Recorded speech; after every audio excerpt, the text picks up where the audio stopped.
We've got this 2005 Mercedes-Benz CL500 coming in with a common issue for these cars I'm seeing.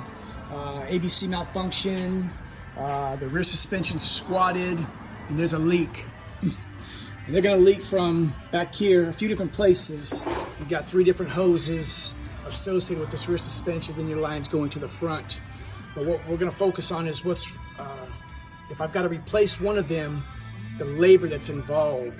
So I've got this one hose here that's ruptured, leaked out.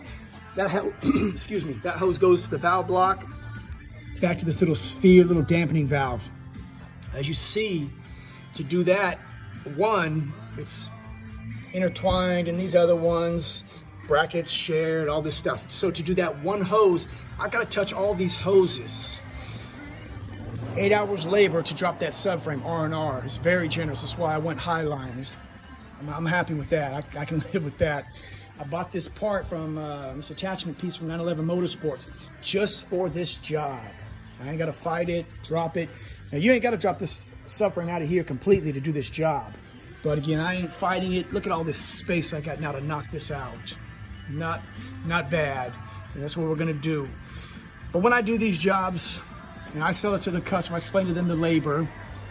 And when I'm here, these hoses are not that expensive, a couple $100 a piece, is that I want to do all 3 of these hoses that involve removing that subframe. So let's just do them all, get them out of the way so that I don't have to come back here, because the other one's gonna fail. I mean, it's all the same hose.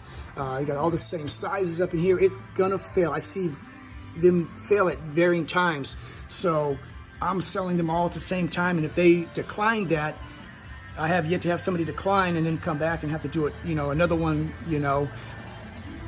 full disclosure is the best, method.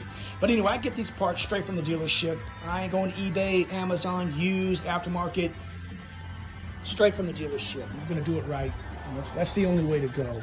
It's got to be clean. Couple words of advice: when you do this job, obviously you want to stay organized. I put penetrating oil on all these nuts and bolts last night. Now, when you go to drop this subframe, you've got 4 bolts that are holding this subframe into this unibody. Now, these front 2 ones, you want to be careful.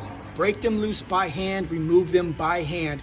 This is sitting here, and then it's held up in here with an aluminum little carrier that holds a large nut washer contraption. You hit it with a gun, it breaks it, you ain't getting it out. You're gonna end up cutting it, and then your vehicle is on your rack for a few days while it's special ordered. So take my advice. I made that mistake one time, but I only need to learn one time.